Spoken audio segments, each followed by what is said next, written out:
wannan lokaci da zaka kalli fim na awa 1 ko minti 30 ka nemi wani abu mai amfani ka yi.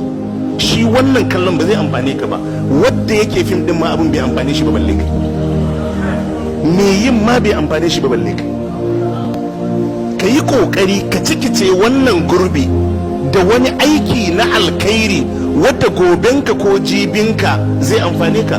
Dukkan kunnan da yanzu muke tare da ku nan gaba kaɗan kannanka da 'ya'yanka suna bukatan tunaninka, to a lokacin da ya kamata ka san me ya kamata ka gaya musu baka sani ba.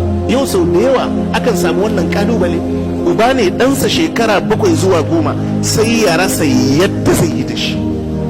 Shawarwari da zai bashi a rayuwa wadda ya kamata ya amfane shi bai sani ba, saboda lokacin da ya kamata ya tara waɗannan ilimummukan ya je yin abin da bayi da amfani.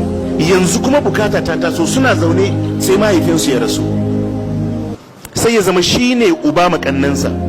Duk abin da za a kyautata rayuwar kannan bai sani ba, shi ma bai san nashi ba, balle abin da zai gaya makannansa bai sani ba.